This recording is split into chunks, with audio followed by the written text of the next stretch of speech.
दोस्तों, उत्तर प्रदेश के 10 विधानसभा सीटों पर होने वाले चुनाव की तारीखों का ऐलान तो अभी नहीं हुआ है, लेकिन सीटों को लेकर समाजवादी पार्टी और कांग्रेस में दिलचस्प खींचतान देखने को मिल सकती है।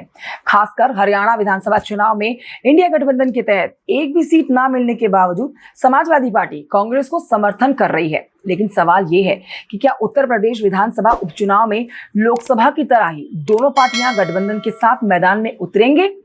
देखिए, अखिलेश यादव तो संकेत ऐसे ही दे रहे हैं कि उपचुनाव में गठबंधन रहेगा, लेकिन बड़ा सवाल है कि क्या जब तक सीट शेयरिंग का फॉर्मूला निकलकर सामने नहीं आता, ये गठबंधन बरकरार रहता है या फिर नहीं, ये सच में सवाल ही है अब तक। लेकिन इससे जुड़ी मैं आपको संपूर्ण जानकारी दे रही हूँ, इस वीडियो को अंत तक देखिएगा।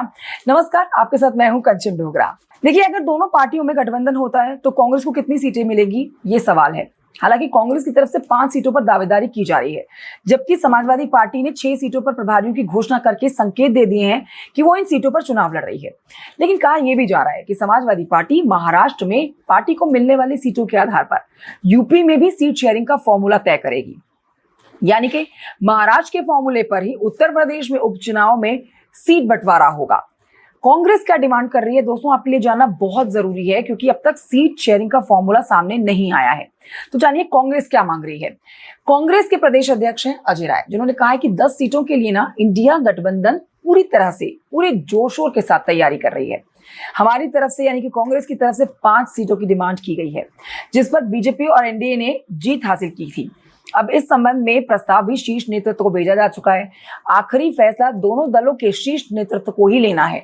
महाराष्ट्र विधानसभा चुनाव में गठबंधन के आधार पर ही यूपी में निर्णय वाले सवाल पर अजय राय ने कहा है कि इसका फैसला शीर्ष नेतृत्व को करना है। हमारा काम प्रस्ताव भेजना था, जिसे हमने भेज दिया है। तो आप ये तो मान लीजिए कि कांग्रेस पार्टी 5 सीटों की डिमांड कर रही है उत्तर प्रदेश विधानसभा उपचुनाव में। अब इस पर यह भी कहा जा रहा है कि हरियाणा में कुर्बानी के पीछे अखिलेश यादव का एक बहुत बड़ा दांव है। देखिए, अखिलेश यादव ना गठबंधन के तहत महाराष्ट्र में कम से कम 6 से 7 सीट पर चुनाव लड़ना चाहते हैं। मौजूदा समय में सपा के 2 विधायक हैं, ऐसे में उनकी डिमांड जायज भी है। वहीं ये भी आप जानिए कि वजह ये भी है कि अखिलेश यादव यूपी उपचुनाव में कांग्रेस की सीटों को लेकर अभी कुछ शायद इसी वजह से नहीं बोल रहे हैं। लिहाजा महाराष्ट्र में सीट बंटवारे के आधार पर ही यूपी उपचुनाव में कांग्रेस के भाग्य का फैसला हो सकता है। दोस्तों, आपके लिए जानना जरूरी है कि समाजवादी पार्टी के मुखिया अखिलेश यादव का हरियाणा में कैंडिडेट ना उतारना भी एक राजनीति का ही बहुत बड़ा हिस्सा है। जो रणनीति उन्होंने बनाई है ना, उसमें आपके लिए ये जानना जरूरी है कि अखिलेश यादव महाराष्ट्र में इस बार अधिक सीटें चाहते हैं। हालांकि अखिलेश यादव ने उपचुनाव में गठबंधन के संकेत दिए हैं, लेकिन उन्होंने सीटों के बंटवारे को लेकर कुछ भी अभी तक नहीं कहा है। एक सवाल के जवाब में अखिलेश यादव ने कहा कि इंडिया गठबंधन यूपी की सभी 10 सीटों पर चुनाव जीतेगी।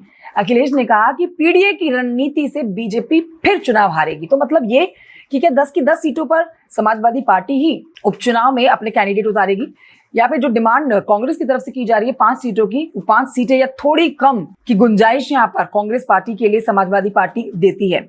ये अब तय होगा आने वाले कुछ समय में, जब चुनाव की तारीखों का ऐलान हो जाएगा और फिर सामने आएगा सीट शेयरिंग का फॉर्मूला इंडिया गठबंधन में।